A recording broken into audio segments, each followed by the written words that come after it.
Hi friends, നമ്മുടെ natural സയൻസിന്റെ 3 പ്രധാനപ്പെട്ട ബ്രാഞ്ചുകളാണ് ഫിസിക്സ്, കെമിസ്ട്രി, ബയോളജി. ഇതിൽ തന്നെ ബയോളജിയുമായി ബന്ധപ്പെട്ടുകൊണ്ട് വളരെ പ്രധാനപ്പെട്ട ഒരു ബ്രാഞ്ചാണ് ജനറ്റിക്സ്. ജനറ്റിക്സിനെ കുറിച്ച് പറയുമ്പോൾ അതിന്റെ മൂലഘടകം എന്ന് പറയുന്നത് നമ്മുടെ ജനറ്റിക് മെറ്റീരിയൽ അഥവാ DNA ആൻഡ് RNA.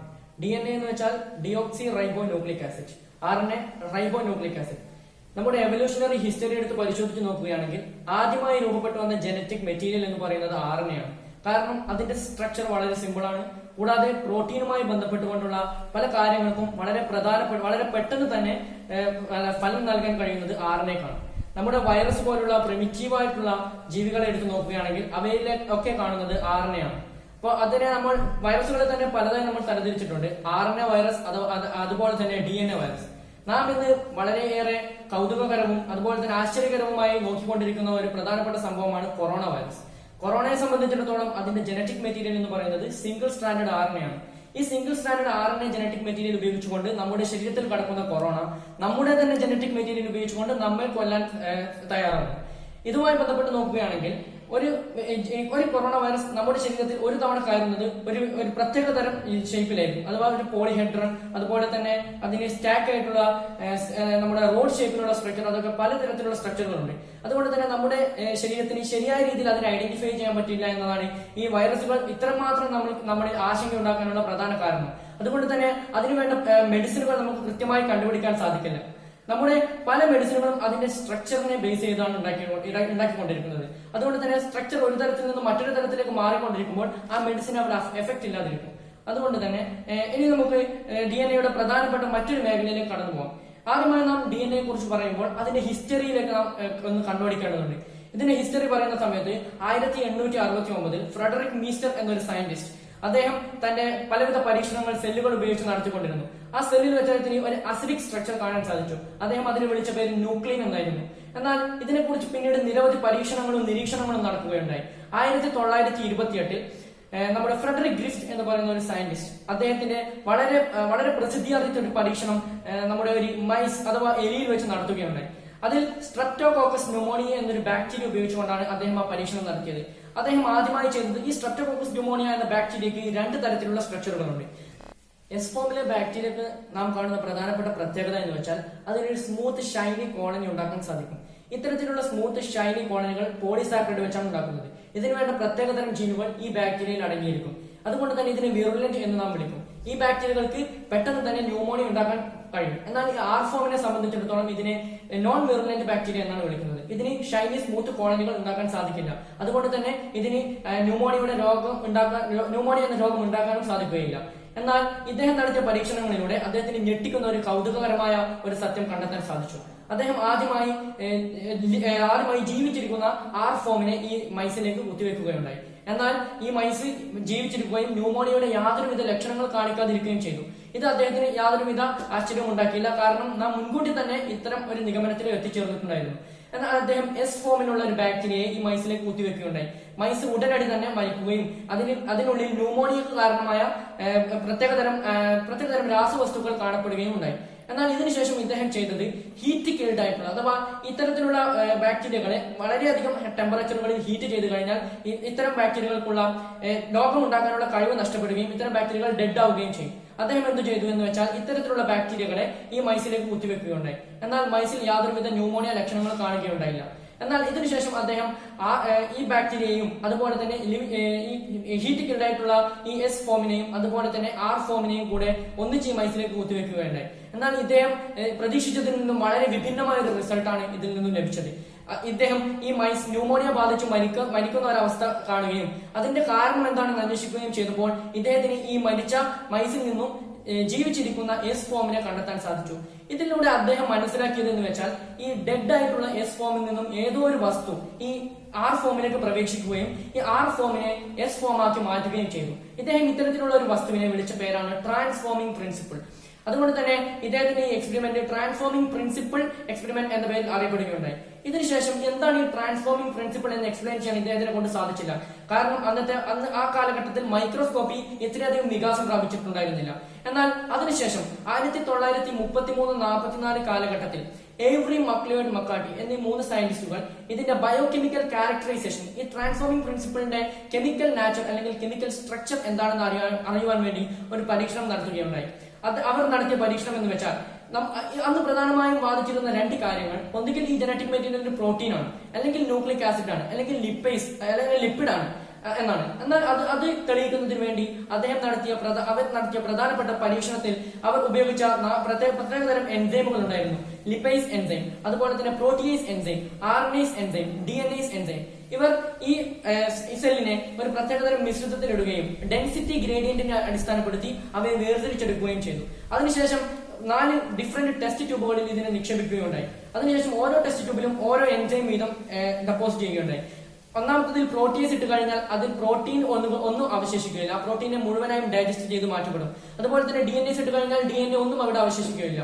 ഈ പരീക്ഷണത്തിലൂടെ അദ്ദേഹം കണ്ടെത്തിയത് എന്ന് വെച്ചാൽ ആ DNA ഇട്ട ടെസ്റ്റ് ട്യൂബിൽ DNA ഇല്ല ടെസ്റ്റ് ട്യൂബിൽ നിന്നും എടുത്ത ബാക്ടീരിയകൾക്ക് ന്യൂമോണിയ ഉണ്ടാക്കാനുള്ള ശേഷിയില്ല. അതിന്റെ കാരണം അവർ കണ്ടെത്തി. അതിനുശേഷം നിരവധി പരീക്ഷണങ്ങളിലൂടെ അവർ കണ്ടെത്തിയ കാര്യം എന്ന് വെച്ചാൽ DNA ആണ് ഇവിടെ ട്രാൻസ്ഫോമിംഗ് പ്രിൻസിപ്പിൾ ആയി ആക്ട് ചെയ്തിട്ടുള്ളത്. അഥവാ ഇതിന്റെ ജനറ്റിക് മെറ്റീരിയൽ എന്ന് പറയുന്നത് DNA ആണ്. DNA-ക്ക് ഒരു ജീവി മരിച്ചു കഴിഞ്ഞാലും അത് നിലനിൽക്കാൻ സാധിക്കുന്നു. DNA നല്ല ടെമ്പറേച്ചറിൽ ചൂടാക്കി കഴിഞ്ഞാൽ, അഥവാ ഒരു 92 ഡിഗ്രി സെൽഷ്യസ് വരെയൊക്കെ ചൂടാക്കി കഴിഞ്ഞാൽ അതിന് ഡബിൾ സ്റ്റാൻഡേർഡ് സ്ട്രക്ചർ ഉണ്ട്, അഥവാ ആൽഫ ഹെലിക്സ് എന്ന് പറയും. സെക്കൻഡറി സ്ട്രക്ചർ, ആ സെക്കൻഡറി സ്ട്രക്ചർ അവിടെ നിന്നും ബ്രേക്ക് ചെയ്തുകൊണ്ട് 2 പ്രൈമറി സ്ട്രക്ചറായി മാറും. അതിനുശേഷം ആ ഹീറ്റ് ഒന്ന് തണുത്ത് കഴിയുമ്പോൾ, ടെമ്പറേച്ചർ പതിയെ കുറഞ്ഞു കഴിയുമ്പോൾ അവ വീണ്ടും യോജിച്ചുകൊണ്ട് ഡബിൾ സ്റ്റാൻഡ് ആയിട്ടുള്ള സ്റ്റേബിൾ ആയിട്ടുള്ള ഒരു സ്ട്രക്ചറായി മാറും. ഈ സ്ട്രക്ചർ വീണ്ടും ജനറ്റിക് മെറ്റീരിയലിനെ ആക്ട് ചെയ്യാൻ സാധിക്കുന്നതാണ്. അതുകൊണ്ട് തന്നെ ഈ DNA എന്ന ജനറ്റിക് മെറ്റീരിയൽ ആണ് ഈ R ഫോമിനെ S ഫോമായി കൺവേർട്ട് ചെയ്തിട്ടുള്ളത്. ഇതിന് ശേഷം ഈ DNA കുറിച്ച് പഠിക്കാനായി ധാരാളം സയന്റിസ്റ്റുകൾ രംഗത്ത് വരികയുണ്ടായി. കാരണം DNA ആണ് ഒരു മനുഷ്യന്റെ ബേസിക് സ്ട്രക്ചർ. നമ്മുടെ എല്ലാ തരത്തിലുള്ള പ്രവർത്തനങ്ങളും നിയന്ത്രിക്കുന്നത് DNA ആണ്. DNA-യിൽ നിന്നുമുള്ള ജീനുകൾ പ്രത്യേക തരത്തിലുള്ള കോഡുകൾ വഴി പ്രോട്ടീൻ ഉണ്ടാക്കുകയും അവ നമ്മുടെ സ്വഭാവ രീതികളിലും അതുപോലെ തന്നെ ബിഹേവിയറുകളിലും മാറ്റങ്ങൾ ഉണ്ടാക്കുകയും ചെയ്യുന്നു. നമ്മുടെ ഓരോ പ്രവർത്തനങ്ങളും നിയന്ത്രിക്കുന്നത് DNA ആണ്. DNA കുറിച്ചുള്ള പഠനത്തിൽ 1950കളിൽ തന്നെ DNA കുറിച്ചുള്ള പഠനങ്ങൾ നടന്നുകൊണ്ടിരിക്കുന്നുണ്ടായിരുന്നു. 1953 നമ്മുടെ ജെയിംസ് വാട്സൺ അതുപോലെ തന്നെ ഫ്രാൻസിസ് ക്രിക്ക് എന്നീ 2 സയന്റിസ്റ്റുകളുടെ നേതൃത്വത്തിൽ DNA-യുടെ ആൽഫ ഹെലിക്സ് അഥവാ ഇന്ന് നാം കാണുന്ന DNA-യുടെ സ്ട്രക്ചർ, അതായത് ഒരു സെക്കൻഡറി സ്ട്രക്ചർ ആണ്, DNA-യുടെ സ്ട്രക്ചർ കണ്ടുപിടിക്കുകയുണ്ടായി. ഇന്ന് നമുക്ക് ഒരു ഡസനോളം DNA-കളുണ്ട്. ബി ഫോം, Z ഫോം, അങ്ങനെ നിരവധി DNA ഫോമുകളുണ്ട്. അതൊക്കെ ഇതിന് ശേഷം നടന്ന കണ്ടുപിടുത്തങ്ങളാണ്. ഈ കണ്ടുപിടുത്തത്തിലേക്ക് ഇവരെ നയിച്ചത് എന്ന് പറയുന്നത് എക്സ്റേ ഡിഫ്രാക്ഷൻ പാറ്റേൺ എന്ന ഒരു സ്ട്രക്ചറാണ്. എക്സ്റേ ഡിഫ്രാക്ഷൻ പാറ്റേൺ കണ്ടുപിടിച്ചത് മൗറിസ് വിൽക്കിൻസ് അതുപോലെ തന്നെ റൊസാലിൻഡ് ഫ്രാങ്ക്ലിൻ എന്നീ 2 സയന്റിസ്റ്റുകളാണ്. എന്നാൽ ഖേദകരം എന്ന് പറയാം, നമ്മുടെ കാലത്തിന്റെ വിധി നിർണയത്തിൽ ഇവരുടെ 2 പേരുടെയും പ്രവർത്തനം വളരെ ചെറിയ ഇടത്തിലേക്ക് ഒതുങ്ങുകയുണ്ടായി. കാരണം ഇതിന്റെ പ്രധാനപ്പെട്ട പങ്കുവഹിച്ചത് റൊസാലിൻഡ് ഫ്രാങ്ക്ലിൻ എന്ന സയന്റിസ്റ്റ് ആയിരുന്നു. ഈ ശാസ്ത്രജ്ഞയുടെ പങ്ക് പിന്നീടുള്ള കാലങ്ങളിൽ വളരെ എല്ലാവർക്കും മനസ്സിലാക്കുന്ന രീതിയിലേക്കുള്ള എത്തിക്കാൻ ആർക്കും സാധിച്ചിട്ടുണ്ടായിരുന്നില്ല. നൊബേൽ പ്രൈസ് ലഭിച്ച സമയത്ത് വാട്സൺ അതുപോലെ തന്നെ ഫ്രാൻസിസ് ക്രിക്ക് എന്നിവർക്കും അതുപോലെ തന്നെ മൗറിസ് വിൽക്കിൻസിനും നൊബേൽ പ്രൈസ് ലഭിച്ചു. ഈ സമയത്തിൽ റൊസാലിൻഡ് ഫ്രാങ്ക്ലിൻ എന്ന വ്യക്തി മരണപ്പെടുകയുണ്ടായിരുന്നു. അതുകൊണ്ട് തന്നെ ഇദ്ദേഹത്തിന്റെ പേര് അധികം നമ്മുടെ DNA-യുടെ ഹിസ്റ്ററി പരിശോധിച്ചാൽ അധികം ആർക്കും കാണാൻ സാധിക്കുകയില്ല. ഇതിനുശേഷം നമ്മുടെ DNA കുറിച്ച് നിരവധി പഠനങ്ങൾ നടക്കുകയുണ്ടായി. DNA എന്തുകൊണ്ടാണ് നിർമ്മിച്ചിരിക്കുന്നത്, അതാണ് ആദ്യമായി സയന്റിസ്റ്റുകൾ നോക്കിയത്. കാരണം എന്തിന്റെ ഒരു ഫിസിക്കൽ സ്ട്രക്ചർ എന്നത് സയൻസിന് വളരെ അത്യാവശ്യ ഘടകമാണ്. അപ്പോൾ നാം DNA-യുടെ ഒരു സ്ട്രക്ചർ പറയുകയാണെങ്കിൽ അത് പ്രധാനമായും 3 ഘടകങ്ങളാണുള്ളത്.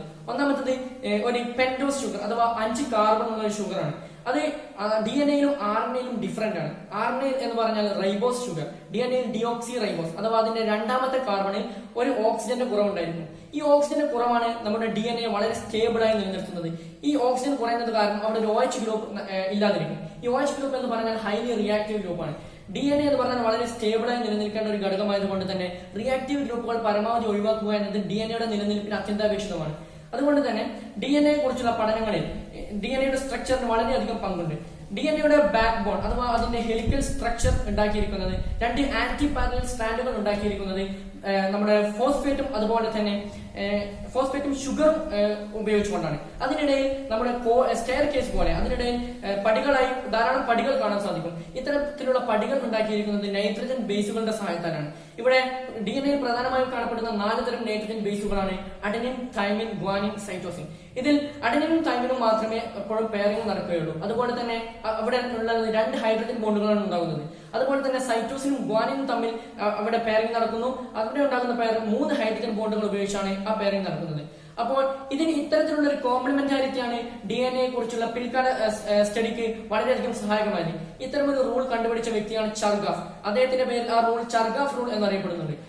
ഇതിനുശേഷം നാം DNA കുറിച്ചുള്ള സ്റ്റഡി നടത്തിയപ്പോൾ പിന്നെ DNA നിന്നും RNA തിരിഞ്ഞു നോക്കിയപ്പോൾ RNA DNA ഒരു പ്രധാനപ്പെട്ട നൈട്രജൻ ബേസ് ഇല്ല. പകരം മറിച്ച് തൈമിന് പകരം അവിടെ യുറാസിൽ എന്ന നൈട്രജൻ ബേസ് ആണ് കണ്ടുവരുന്നത്. അതുകൊണ്ട് തന്നെ RNA വളരെ റിയാക്റ്റീവ് ആണെന്നും RNA ഉപയോഗിച്ച് പ്രോട്ടീൻ സിന്തസിസിന് കഴിയുമെന്നും പിന്നീട് സയന്റിസ്റ്റുകൾ മനസ്സിലാക്കിയെടുത്തു.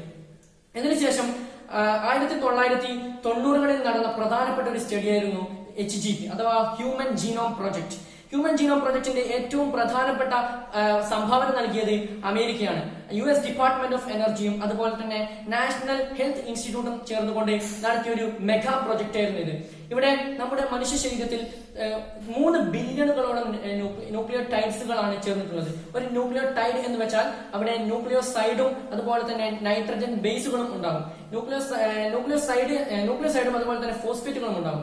ന്യൂക്ലിയോസൈഡ് എന്ന് വെച്ചാൽ അവിടെ ഷുഗർ മോളിക്യൂളും അതുപോലെ തന്നെ നമ്മുടെ നൈട്രജൻ ബേസുകളും ചേരുന്ന യൂണിറ്റിനെയാണ് ന്യൂക്ലിയോസൈഡ് എന്ന് വിളിക്കുന്നത്. ഈ ന്യൂക്ലിയോസൈഡിന്റെ ഒപ്പം ഒരു ഫോസ്ഫേറ്റ് ഗ്രൂപ്പും കൂടെ അറ്റാച്ച് ചെയ്യുന്ന സമയത്ത് അതിനെ ന്യൂക്ലിയോടൈഡുകൾ എന്ന് വിളിക്കും. നമ്മുടെ DNA പോളി ന്യൂക്ലിയോടൈഡ് എന്നാണ് വിളിക്കുന്നത്. ഈ പോളി ന്യൂക്ലിയോടൈഡ് എന്ന് വെച്ചാൽ ധാരാളം ന്യൂക്ലിയോടൈഡുകൾ ചേർന്നുകൊണ്ട് വലിയ ചെയിനുകളായി രൂപം പ്രാപിക്കുന്നു. ഒരു ചെയിൻ 5-3 ഡയറക്ഷനിൽ മൂവ് ചെയ്യുന്നെങ്കിൽ അടുത്ത ചെയിൻ അതിന്റെ നേരെ ഓപ്പോസിറ്റ് ഡയറക്ഷനിലാണ് മൂവ് ചെയ്യുന്നത്. അതിനാൽ തന്നെ ഇവയെ ആന്റി പാരലൽ കോഡിംഗ് എന്നാണ് വിളിക്കുന്നത്. ആന്റി പാരലൽ സ്ട്രാൻഡ്സ് എന്നാണ് വിളിക്കുന്നത്. ഒന്ന് 5-3 ആണെങ്കിൽ മറ്റേത് 3-5 ഡയറക്ഷനിൽ കോഡ് ചെയ്യും. അപ്പം ഇത്തരത്തിലുള്ള DNA ഉപയോഗിച്ചാണ് നമ്മുടെ DNA റെപ്ലിക്കേഷനുകളൊക്കെ എക്സ്പ്ലെയിൻ ചെയ്യുന്നത്. അതുകൊണ്ട് തന്നെ നമ്മുടെ ഹ്യൂമൻ ജീനോം പ്രൊജക്റ്റുമായി ബന്ധപ്പെട്ടുകൊണ്ടുള്ള പഠനം നടക്കുമ്പോൾ നമ്മുടെ മനുഷ്യ ശരീരത്തിൽ എത്രയൊക്കെ ജീനുകളുണ്ട്, ഓരോ ജീനിന്റെയും പ്രവർത്തനം എന്താണ് എന്ന് വളരെയധികം ഡീറ്റെയിൽ ആയി പഠിക്കേണ്ടി ഉണ്ടായിരുന്നു. അതുകൊണ്ട് തന്നെ HGPയുമായി ബന്ധപ്പെട്ടുകൊണ്ടുള്ള പഠനങ്ങൾ നടക്കുമ്പോൾ അവിടെ ധാരാളം വെക്ടേഴ്സിനെയും അതുപോലെ തന്നെ ഇത്തരം പ്രവർത്തനങ്ങളെ നിയന്ത്രിക്കുന്നതിന് വേണ്ടിയുള്ള എൻസൈമുകളും ഉപയോഗിക്കേണ്ടി വന്നു. ഇത്തരത്തിൽ ഉപയോഗിച്ച 2 വെക്ടേഴ്സുകളാണ് YAC and BAC. YAC എന്ന് വെച്ചാൽ east artificial chromosome, BAC bacterial artificial chromosome. ഇത്തരത്തിലുള്ള ഈ വെക്ടേഴ്സുകൾ എന്ന് പറഞ്ഞാൽ ഒരു ബാക്ടീരിയയിലോ അല്ലെങ്കിൽ ഒരു വളരെ ചെറിയ പ്രിമിറ്റീവ് ആയിട്ടുള്ള ഒരു ജീവിയിലോ കാണപ്പെടുന്ന സർക്കുലർ ഷേപ്പിലുള്ള ഡബിൾ സ്റ്റാൻഡേർഡ് DNAകളാണ്. ഇത്തരം DNAകൾ നമ്മുടെ ശരീരത്തിലെ പ്രധാനപ്പെട്ട ജനറ്റിക് മെറ്റീരിയൽ റെപ്ലിക്കേറ്റ് ചെയ്യുന്നതിൽ നിന്ന് വിഭിന്നമായി അവർക്ക് സ്വന്തമായി റെപ്ലിക്കേറ്റ് ചെയ്യാനുള്ള കഴിവുകൾ ഉണ്ടായിരുന്നു. ഇത്തരത്തിലുള്ള കഴിവുകൾ ഉപയോഗിച്ചുകൊണ്ട് നമുക്ക് വേണ്ട ജീൻ ഏതാണെന്ന് കണ്ടുപിടിച്ചുകൊണ്ട് ഇത്തരത്തിലുള്ള വെക്ടേഴ്സുകളിൽ ഇട്ട് കഴിഞ്ഞാൽ അത് സ്വയം തന്നെ ക്ലോണിംഗ് വഴി ധാരാളം കോപ്പികൾ ഉണ്ടാക്കുകയും നമ്മുടെ പഠനത്തിന് അത് വളരെയധികം സഹായകമാവുകയും ചെയ്യും. ഈ HGPയുടെ മൊത്തം കോസ്റ്റ് ആദ്യം കണക്കാക്കിയത് $9 മില്യൺ ആണ്. ഇത്രയും വലിയൊരു മെഗാ പ്രൊജക്ട് നടത്തിക്കൊണ്ട് മനുഷ്യ ശരീരത്തിൽ ഏകദേശം 25,000 മുതൽ 30,000 ജീനുകളുണ്ട്. ഈ ജീനുകളെ കുറിച്ച് ഡീറ്റെയിൽ ആയി പഠിക്കുക എന്നതായിരുന്നു ഇവരുടെ ലക്ഷ്യം. ഇതിനുശേഷം നാം നമ്മുടെ ജീനുകളെ കുറിച്ച് കറക്റ്റ് പഠിക്കുകയും ഓരോ ജീനും എന്തിനു വേണ്ടി സഹായിക്കുന്നു എന്നും ഓരോ ജീനിന്റെയും അഭാവം മൂലം എന്തൊക്കെ രോഗങ്ങൾ ഉണ്ടാവുമെന്നും ഇത്തരം ജനറ്റിക് ഡിസോർഡറുകളെ എങ്ങനെ നമുക്ക് തരണം ചെയ്യാമെന്നും കണ്ടെത്തുകയുണ്ടായി. ജീൻ തെറാപ്പിയൊക്കെ ഇതിന്റെ ഫലമായി ഉണ്ടായ വളരെ പ്രധാനപ്പെട്ട ഒരു ചികിത്സാ രീതിയാണ്. ഇത്തരത്തിലുള്ള ചികിത്സാ രീതികളിലൂടെ നമുക്ക് ജനിതകപരമായി അഥവാ ജനിക്കുമ്പോൾ തന്നെ കൺജനിറ്റലായി ലഭിക്കുന്ന നിരവധി അസുഖങ്ങളെ ട്രീറ്റ് ചെയ്യാൻ സാധിക്കുമെന്നത് ഇതിന്റെ വളരെ പ്രധാനപ്പെട്ട ഒരു ഗുണമായി കണക്കാക്കാൻ സാധിക്കും. നമ്മുടെ മൊത്തം സ്റ്റഡി എടുത്തു നോക്കുമ്പോൾ നമ്മുടെ ശരീരത്തിൽ 3164.8 മില്യൺ ബേസ് പെയർസുകൾ ഉണ്ടെന്ന് കണ്ടെത്താൻ സാധിച്ചു. പിന്നെ നമ്മുടെ ശരീരത്തിൽ 46ഓളം ക്രോമസോമുകളുണ്ട്. ഓരോ ക്രോമസോമുകളിലും നമ്മുടെ സെയിം DNA കണ്ടന്റ് ഉണ്ട്. ഈ കണ്ടന്റ് ഓരോ സ്ഥലത്തും അതിനാവശ്യമായ സമയങ്ങളിൽ മാത്രമേ ആക്റ്റീവ് ആവുന്നു, മറ്റു സ്ഥലങ്ങളിൽ അതിന്റെ പ്രവർത്തനമില്ല. ഇത്തരത്തിലുള്ള DNA നമ്മുടെ ശരീരത്തിലുള്ളത് കോയിൽഡ് സ്ട്രക്ചർ ആയിട്ടാണ്. നമ്മുടെ ന്യൂക്ലിയോസോം എന്ന് പറയുന്ന ഒരു ഹിസ്റ്റോൺ ഒക്ടാമർ എന്ന് പറയും. 8 ഹിസ്റ്റോൺ പ്രോട്ടീനുകളുടെ സഹായത്താൽ അതിനെ വലിഞ്ഞുകൊണ്ട് മുറുക്കിക്കൊണ്ടാണ് DNA കിടക്കുന്നത്. അതായത് നമ്മുടെ ഒരു മനുഷ്യ ശരീരത്തിൽ ഒരു സെൽ എടുത്ത് നോക്കിക്കഴിഞ്ഞാൽ അതിന്റെ ഡയമെൻഷൻ എന്ന് പറയുന്നത് ഒരു ആങ്സ്ട്രം അഥവാ 10⁻⁻10 മീറ്റർ. നമുക്ക് ചിന്തിക്കാൻ പോലും പറ്റാത്തത്ര വളരെ ചെറിയൊരു സ്ട്രക്ചറാണ്. അതിൽ നമ്മുടെ DNA എത്രയെന്ന് വെച്ചാൽ 2.2 മീറ്റർ.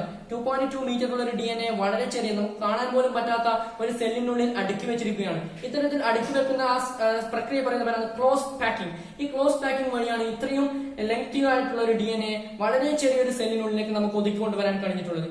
ഈ സെല്ലിനുള്ളിലുള്ള DNA കുറിച്ച് പഠിച്ചപ്പോൾ ഓരോ ക്രോമസോമിനുമുള്ള ജീനുകളുടെ എണ്ണവും അതുപോലെ തന്നെ ന്യൂക്ലിയോടൈഡുകളുടെ എണ്ണവും വളരെ വ്യത്യസ്തങ്ങളാണെന്ന് നമുക്ക് മനസ്സിലാക്കാൻ സാധിച്ചു. ഏറ്റവും കൂടുതൽ ജീനുകൾ ഉള്ളത് ക്രോമസോം നമ്പർ 1-ലാണ്. അവിടെ 2968ഓളം ജീനുകളുണ്ട്. എന്നാൽ ക്രോമസോം Y അഥവാ പുരുഷന്മാരിൽ മാത്രം കാണപ്പെടുന്ന ക്രോമസോം Yയിലാണ് ഏറ്റവും കുറഞ്ഞ ജീനുകൾ ഉള്ളത്. അത് 231ഓളം ജീനുകൾ മാത്രമേ കാണപ്പെടുന്നുള്ളൂ.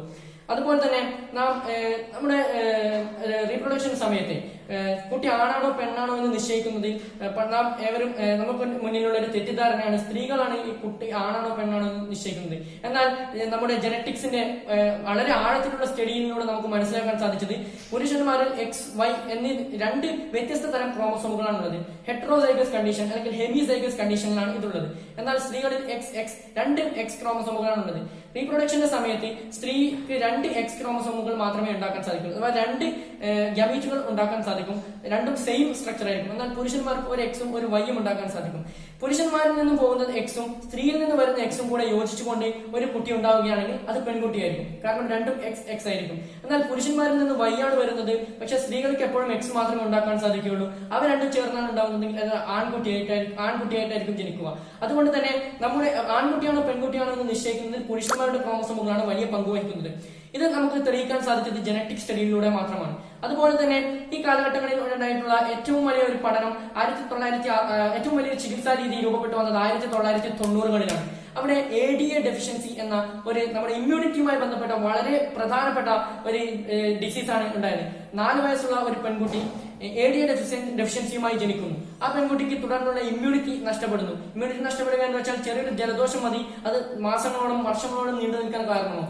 അപ്പം ഇതിനെ എത്രയും പെട്ടെന്ന് പരിഹരിക്കുക എന്ന രീതിയിൽ സയന്റിസ്റ്റുകൾക്കിടയിൽ വളരെയധികം ചർച്ച നടക്കുകയും അതിനുവേണ്ടി ഈ എൻസൈം റീപ്ലേസ്മെന്റ് തെറാപ്പി മുതലായ പല വിധത്തിലുള്ള ചികിത്സാ രീതികളും കൊണ്ടുവരികയും ചെയ്തു. പക്ഷേ അതിനൊന്നും യാതൊരുവിധ ക്യൂറും നടത്താൻ സാധിച്ചില്ല. അതിനുശേഷം 1990-ൽ ഈ 4 വയസ്സായ പെൺകുട്ടി നടത്തിയ ഒരു പരീക്ഷണമാണ് ജീൻ തെറാപ്പി എന്ന ഒരു ചികിത്സാ രീതിയിലേക്ക് നമ്മെ എത്തിച്ചത്. ഈ ജീൻ തെറാപ്പി വഴി ഡിഫക്റ്റീവ് ലിംഫോസൈറ്റുകളിൽ ഈ ADA അഡിനോസിൻ ഡിഅമിനേസ് എന്ന എൻസൈം സിന്തസൈസ് ചെയ്യുന്ന ജീനിനെ അതുമായി യോജിപ്പിക്കുകയും ലിംഫോസൈറ്റുകൾക്ക് ഈ ജീനിനെ പുതുതായി ഉണ്ടാക്കാൻ സാധിക്കുന്ന വിധത്തിൽ ഇതിനെ പരിപോഷിപ്പിക്കുകയും ചെയ്യാൻ പറ്റിയെന്നത് നമ്മുടെ ജനറ്റിക്സിന്റെ ഏറ്റവും വലിയ നേട്ടമായി നാം കണക്കാക്കുന്നു. ഇത് പക്ഷേ ഈ നമ്മുടെ 4 വയസ്സായ പെൺകുട്ടി എന്ന് പറയുമ്പോൾ കുറെ മെച്യൂരിറ്റി ആയി. പക്ഷെ അപ്പോഴേക്കും നമ്മുടെ സെൽ ഡിവിഷനും മറ്റും ധാരാളം നമ്മുടെ മനുഷ്യ ശരീരത്തിൽ ധാരാളം സെല്ലുകൾ രൂപപ്പെട്ട് കഴിഞ്ഞിരിക്കും. എന്നാൽ ഈ ജീൻ തെറാപ്പി നമ്മുടെ എംബ്രിയോ സ്റ്റേജിൽ ചെയ്യാൻ സാധിക്കുകയാണെങ്കിൽ നമ്മുടെ എല്ലാ ജനറ്റിക് ഡിസോർഡറും കംപ്ലീറ്റ് ആയി മാറ്റാൻ സാധിക്കുമെന്നാണ് നമ്മുടെ പഠനങ്ങൾ തെളിയിച്ചുകൊണ്ടിരിക്കുന്നത്. ഈ എംബ്രിയോ സ്റ്റേജിലുള്ള സെക്സ് ഡിറ്റർമിനേഷൻ നടത്തണമെങ്കിൽ അവിടെ ആംനിയോസെന്തസിസ് എന്ന ഒരു രീതിയുണ്ട്. അതുവഴി നമുക്ക് എല്ലാ വിധത്തിലുള്ള ജനറ്റിക് ഡിസോർഡറുകളും അതുപോലെ തന്നെ കുട്ടിയുടെ സെക്സും നമുക്ക് നിശ്ചയിക്കാൻ സാധിക്കും. അതുവഴി നമുക്ക് അതിന് വേണ്ട ചികിത്സാ രീതികൾ നൽകാനും സാധിക്കുന്നതാണ്. അതായത് നമ്മുടെ ജനറ്റിക്സുമായി ബന്ധപ്പെട്ടുകൊണ്ട് വളരെ പ്രധാനപ്പെട്ട ഒരു നേട്ടമാണ് DNA ഫിംഗർ പ്രിന്റിംഗ്. ഇത് കണ്ടുപിടിച്ചത് അലക്സ് ജെഫ്രീസ് എന്നൊരു സയന്റിസ്റ്റ് ആണ്. ഇദ്ദേഹം ഇതിനു വേണ്ടി ഉപയോഗിച്ച 2 പ്രധാനപ്പെട്ട ടെക്നിക്കുകളാണ് VNTR അഥവാ variable number of tandem repeats, അതുപോലെ തന്നെ RFLP restriction fragment length polymorphism. ഈ 2 ടെക്നിക്കുകൾ നമ്മുടെ സാറ്റലൈറ്റ് DNA എന്ന് പറയുന്ന ഒരു പ്രത്യേകതരം DNAയുമായി ബന്ധപ്പെട്ടതാണ്. നമ്മുടെ ഓരോ വ്യക്തിയുടെയും ശരീരത്തിൽ 15ഓളം ന്യൂക്ലിയോടൈഡ് ബേസുകൾ ചേർന്നിട്ടുള്ള ഒരു യൂണിറ്റ് ഇത് റിപ്പീറ്റ് ചെയ്തുകൊണ്ടേയിരിക്കും. പക്ഷേ ഈ റിപ്പീറ്റ് നമ്പർ ഓരോ വ്യക്തിയിലും ഡിഫറന്റ് ആയിരിക്കും. ഇപ്പോൾ ഒരു വ്യക്തിയിൽ കാണപ്പെടുന്ന റിപ്പീറ്റ് നമ്പർ അഥവാ ഇപ്പോൾ ഒരാളുകൾ 20 നമ്പർ കണ്ടിട്ടുണ്ടെങ്കിൽ അടുത്തൊരാളിൽ അതൊരു 25 ആയിരിക്കാം, അല്ലെങ്കിൽ 30 ആയിരിക്കാം, 100 വരെ പോകാം, അല്ലെങ്കിൽ 2000 വരെ പോകുന്ന കേസുകളുണ്ട്. അപ്പോൾ തന്നെ ഇതൊരു വ്യക്തിയുടെ ഐഡന്റിറ്റിയായി നമുക്ക് എടുക്കാൻ പറ്റും. നമ്മുടെ വിരലുകളിലെ ഫിംഗർ പ്രിന്റ് നാം എത്രമാത്രം ഐഡന്റിറ്റിക്ക് വേണ്ടി ഉപയോഗിക്കുന്നോ അതിലേറെ ഉപയോഗിക്കാൻ പറ്റുന്ന ഒരു കാര്യമാണ് ഈ DNAയിലെ variable number of tandem repeats എന്നത്. നമ്മുടെ ഫിംഗർ പ്രിന്റുകൾ നമുക്ക് സർജറി ഉപയോഗിച്ചുകൊണ്ട് മാറ്റാൻ സാധിക്കും. എന്നാൽ ഈ DNA ഇത്തരത്തിലുള്ള യാതൊരു വിധത്തിലുള്ള സർജറി ഉപയോഗിച്ചും ഇതിനെ മാറ്റാൻ സാധിക്കുകയില്ല. അതുകൊണ്ട് തന്നെ കൊലപാതകങ്ങൾ തെളിയിക്കാൻ വേണ്ടി ഫോറൻസിക് സയൻസിൽ ഉപയോഗിക്കുന്ന ഏറ്റവും പ്രധാനപ്പെട്ട ഒരു ടൂളാണ് DNA ഫിംഗർ പ്രിന്റിംഗ്. അതിനുശേഷം നാം ഉപയോഗിക്കുന്ന ഏറ്റവും പ്രധാനപ്പെട്ട ഒരു മേഖല എന്ന് പറയുന്നത് പെറ്റേണിറ്റി ടെസ്റ്റിംഗ് അഥവാ ഒരു കുട്ടിയുടെ പിതാവ് ആണെന്ന് പറഞ്ഞ് ധാരാളം വ്യക്തികൾ 2-3 വ്യക്തികൾ വരികയും അവരിൽ നിന്നും ആരാണ് പിതാവെന്ന് നമുക്ക് തിരഞ്ഞെടുക്കാൻ സഹായിക്കുകയും ചെയ്യുന്ന ഒരു പ്രധാനപ്പെട്ട രീതിയാണ് ഈ DNA ഫിംഗർ പ്രിന്റിംഗ്. അതിന്റെ കാരണം എന്ന് പറയുന്നത് ഇപ്പോൾ ഒരു വ്യക്തിയിൽ നമ്മുടെ VNTRന്റെ നമ്പർ ഒരു വ്യക്തിയിൽ ഒരു 15ഓ 20ഓ ആണെങ്കിൽ അദ്ദേഹത്തിന്റെ പിതാവിൽ അത് 20ഓ 25ഓ ആയിരിക്കും. കാരണം ഒരു പിതാവിൽ നിന്നും മറ്റൊരു കുട്ടിയിലേക്ക് ഇത് ഹെറിഡിറ്റി വഴി ട്രാൻസ്ഫർ ചെയ്തുകൊണ്ടേയിരിക്കും. ഈ നമ്പർ ഈ പിതാവിനും കുട്ടിയിലും ഏകദേശം ഒരേ നമ്പർ ആയിരിക്കും. അതുപോലെ മാതാവിലും ഏകദേശം സെയിം നമ്പർ ആയിരിക്കും. പക്ഷേ മറ്റൊരു വ്യക്തിയെ സംബന്ധിച്ച് നോക്കുകയാണെങ്കിൽ ഇത് വളരെയധികം ഡിഫറൻസ് കാണിക്കും. അതുകൊണ്ട് തന്നെ നമുക്ക് ഈ DNA ഫിംഗർ പ്രിന്റിംഗ് വഴി ധാരാളം കേസുകൾ, തെളിയിക്കാൻ പറ്റാത്ത വിധത്തിലുള്ള കേസുകൾ തെളിയിക്കാൻ സാധിക്കുന്നുണ്ട്. അത് ഇതിന്റെ ഒരു പ്രധാനപ്പെട്ട മേന്മയെ കണക്കാക്കാൻ പറ്റും. നാം ഇതൊക്കെ ന്യൂസിലൂടെയും മറ്റും കേൾക്കുന്നുണ്ടെങ്കിലും ഇതിന് പിന്നിലുള്ള രഹസ്യം എന്താണെന്ന് ആർക്കും അറിയുകയില്ല. നാം ഇതിലേക്കൊന്ന് ഊളിയിട്ട് നോക്കുകയാണെങ്കിൽ നമ്മുടെ DNA ഫിംഗർ പ്രിന്റിങ്ങിന് ആദ്യമായി നാം ചെയ്യുന്നത് ഒരു മർഡർ നടന്ന സ്ഥലമാണ് നാം ഇതിനുവേണ്ടി തെരഞ്ഞെടുക്കുന്നത്. അതിനുവേണ്ടി ഇപ്പോൾ അവിടെ ഒരു വ്യക്തിയുടെ ഒരു ബ്ലഡ് അല്ലെങ്കിൽ ഹെയർ ഫോളിക്കിൾ എന്ന് വെച്ചാൽ നമ്മുടെ ഹെയറിന്റെ അടിഭാഗത്തുള്ള ഒരു സംഭവമുണ്ട്, അത് കിട്ടണം. അതിന്റെ മുകൾ ഭാഗം കിട്ടിയിട്ട് ഈ DNA ഫിംഗർ പ്രിന്റിംഗ് വഴി യാതൊന്നും നടക്കുകയില്ല. ആ ഹെയർ ഫോളിക്കിൾ ലഭിക്കുക, അല്ലെങ്കിൽ സ്കിന്നിന്റെ ഒരു അംശം ലഭിക്കുക, അല്ലെങ്കിൽ ഉമിനീരിന്റെ ഒരു അംശം ലഭിക്കുക, അല്ലെങ്കിൽ നമ്മുടെ ബ്ലഡിന്റെ ഒരു ചെറിയൊരു ഡ്രോപ്ലെറ്റ് ലഭിക്കുക, ഇതൊക്കെ നമുക്ക് കിട്ടിക്കഴിഞ്ഞാൽ നമുക്ക് ആ വ്യക്തി ആരാണെന്ന് നമുക്ക് ഐഡന്റിഫൈ ചെയ്യാൻ പറ്റും. അതിനുവേണ്ടി നാം ആദ്യമായി ചെയ്യുന്നത് ഈ DNA, അതിൽ നിന്ന് ലഭിച്ച DNA സെപ്പറേറ്റ് ചെയ്തെടുക്കും. ഈ DNA സെപ്പറേറ്റ് ചെയ്തെടുക്കാൻ വേണ്ടി നാം ഉപയോഗിക്കുന്ന ഒരു പ്രധാനപ്പെട്ട ഒരു സൊല്യൂഷനാണ് ചിൽഡ് എത്തനോൾ. ഈ ചിൽഡ് എത്തനോൾ ഉപയോഗിച്ചുകൊണ്ട് നമുക്ക് DNA പ്രസിപ്പിറ്റേറ്റ് ചെയ്ത് നാരുകളായി സെപ്പറേറ്റ് ചെയ്തെടുക്കാൻ സാധിക്കും. ഈ നാരുകളായി സെപ്പറേറ്റ് ചെയ്ത DNA നാം റേഡിയോ ആക്റ്റീവ് സബ്സ്റ്റൻസ് ഉപയോഗിച്ചുകൊണ്ട് ലേബൽ ചെയ്യുന്നു. ഇത്തരത്തിൽ ലേബൽ ചെയ്ത റേഡിയോ ആക്റ്റീവ് ആയിട്ടുള്ള DNA വിളിക്കുന്ന പേരാണ് DNA പ്രോബ്. ഇത്തരം DNA പ്രോബുകളെ നാം സെപ്പറേറ്റ് ചെയ്ത് നൈട്രോ സെല്ലുലോസ് ഫിൽട്ടർ പേപ്പറിൽ ഉണ്ടാക്കി വെക്കും. അതിനുശേഷം നാം ഈ ബ്ലഡിൽ നിന്നും അതുപോലെ തന്നെ ഹെയർ ഫോളിക്കിളിൽ നിന്നും ലഭിച്ച DNA നാം ഇത്തരത്തിൽ ഉണ്ടാക്കി കഴിഞ്ഞതിന് ശേഷം നമുക്ക് സംശയം ഉണ്ടാകുന്ന വ്യക്തികളിൽ നിന്നുള്ള DNA നാം സെപ്പറേറ്റ് ചെയ്തെടുക്കുകയും അതിനെ DNA പ്രസിപ്പിറ്റേറ്റ് ചെയ്യുകയും ആ DNA ഇലക്ട്രോഫോറസിസ് എന്ന് പറയും, ജെൽ ഇലക്ട്രോഫോറസിസ് ഉപയോഗിച്ചുകൊണ്ട് ഇതിനെ സെപ്പറേറ്റ് ചെയ്തെടുക്കുകയും ചെയ്യും. ഈ ജെൽ ഇലക്ട്രോഫോറസിസ് ഉപയോഗിച്ചുകൊണ്ട് DNA അവയുടെ പ്രത്യേക തരത്തിലുള്ള ലെങ്തും അതുപോലെ തന്നെ അവയുടെ സൈസും അടിസ്ഥാനമാക്കി സെപ്പറേറ്റ് ചെയ്യുന്ന ഒരു രീതിയാണ് ജെൽ ഇലക്ട്രോഫോറസിസ്. അതുകൊണ്ട് തന്നെ DNA വളരെ നീളം കൂടിയ ലെങ്തുകൾ നമ്മുടെ ജെൽ ഇലക്ട്രോഫോറസിസ് നടക്കുമ്പോൾ ഉപയോഗിക്കുന്ന അഗാർ ജെല്ലിന്റെ ആദ്യത്തെ എൻഡിലും അതുപോലെ തന്നെ വളരെ ലെങ്ത് കുറഞ്ഞിട്ടുള്ള DNAകളെ അതിന്റെ എൻഡിലും ലഭിക്കും. അതിനുശേഷം ഇത്തരത്തിൽ ലഭിച്ച ഫ്രാഗ്മെന്റുകളെ നാം എലൂഷൻ എന്ന പ്രോസസ് വഴി കട്ട് ചെയ്തെടുക്കും. ഈ കട്ട് ചെയ്തെടുത്ത DNA നാം നൈട്രോ സെല്ലുലോസ് ഫിൽട്ടർ പേപ്പറിലേക്ക് സദേൺ ബ്ലോട്ടിംഗ് എന്ന് പറയുന്ന ഒരു രീതിയുണ്ട്. സദേൺ ബ്ലോട്ടിംഗ് വഴി ഇതിനെ നൈട്രോ സെല്ലുലോസ് ഫിൽട്ടർ പേപ്പറിലേക്ക് പകർത്തിയെടുക്കും. അതിനുവേണ്ടി നാം പലതരത്തിലുള്ള സൊല്യൂഷനുകളും ഉപയോഗിക്കുന്നുണ്ട്. NaOH സൊല്യൂഷൻ ആണ് അതിൽ പ്രധാനമായും ഉപയോഗിക്കുന്ന ഒരു സൊല്യൂഷൻ. ഇത് ഉപയോഗിച്ചുകൊണ്ട് നാം നൈട്രോ സെല്ലുലോസ് ഫിൽട്ടർ പേപ്പറിലേക്ക് ഇതിനെ പകർത്തുകയും ഈ സൊല്യൂഷനെ നാം മുമ്പ് ഉണ്ടാക്കി വെച്ചിട്ടുള്ള DNA പ്രോബ് അഥവാ റേഡിയോ ആക്റ്റീവ് DNA എടുത്തുകൊണ്ട് ഇത് രണ്ടിനെയും സെയിം സൊല്യൂഷൻ ഇട്ടുവെക്കുന്നു. ഈ സെയിം സൊല്യൂഷൻ ഇട്ടുവെച്ചതിനു ശേഷം നാം അല്പസമയത്തിന് ശേഷം ഇത് നിരീക്ഷിക്കുകയാണെങ്കിൽ ചില നാം ഉണ്ടാക്കി വെച്ച DNAയുടെ ചില ഭാഗങ്ങളിൽ റേഡിയോ ആക്ടിവിറ്റി കാണാൻ സാധിക്കും. അഥവാ നാം അൾട്രാവയലറ്റ് രശ്മികൾ ഉപയോഗിച്ചുമൊക്കെ നിരീക്ഷിക്കുന്ന സമയത്ത് അവിടെ നിന്ന് പ്രകാശം വരുന്നതായി കാണാൻ സാധിക്കും. എന്നാൽ ചില ഭാഗങ്ങളിൽ പ്രകാശം വരുന്നില്ല എന്ന് കാണാൻ സാധിക്കും.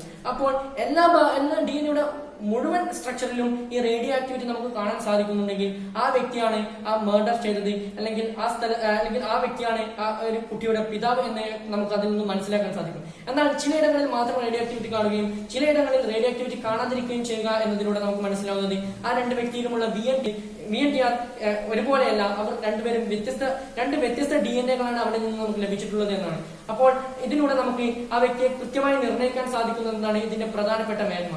അപ്പോൾ നാം ഈ ജനറ്റിക്സ് വഴി ഇത്തരത്തിലുള്ള ധാരാളം പുരോഗതി കൈവരിച്ചിട്ടുണ്ടെങ്കിലും ജനറ്റിക്സിനെ പൂർണ്ണമായും നമുക്ക് നമ്മുടെ പൊതുവായിട്ടുള്ള ആവശ്യങ്ങൾക്ക് ഉപയോഗിക്കാൻ സാധിക്കില്ല. കാരണം നാം ഇന്ന് പലരും മനസ്സിലാക്കിക്കൊണ്ടിരിക്കുകയാണ് ജനറ്റിക്സ് ഉപയോഗിച്ചുകൊണ്ട് നിരവധി ജീവികളുടെ ജനിതക ഘടനയിൽ മാറ്റം വരുത്തിക്കൊണ്ടിരിക്കുകയാണ്. കുരങ്ങനെയും അതുപോലെ തന്നെ പന്നികളെയും അതുപോലെ തന്നെ ബാക്ടീരിയകളെ വരെ വൈറസുകളെ വരെ ഈ ജനറ്റിക്സ് ഉപയോഗിച്ചുകൊണ്ട് മാറ്റങ്ങൾ വരുത്തിക്കൊണ്ട് അവയെ വിനാശകരമായ രീതിയിൽ ബയോവാറിനൊക്കെ ഉപയോഗിച്ചുകൊണ്ടിരിക്കുന്ന ഒരു അവസ്ഥാവിശേഷം ഉണ്ടായിക്കൊണ്ടിരിക്കുകയാണ്. അതുകൊണ്ട് തന്നെ നമ്മുടെ ഇന്ത്യൻ ഗവൺമെന്റ് മുന്നോട്ട് വെച്ചൊരു പ്രധാനപ്പെട്ട ഒരു കമ്മിറ്റിയാണ് GEAC, genetic engineering approval committee.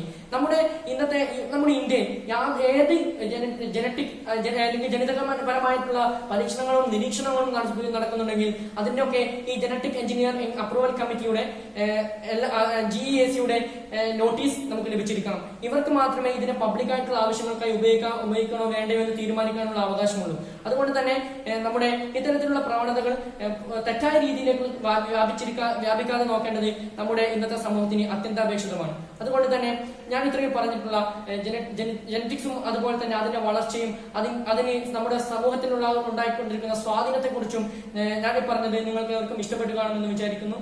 ഇഷ്ടപ്പെട്ടാൽ സബ്സ്ക്രൈബ് ചെയ്യുക, ഷെയർ ചെയ്യുക. Good bye.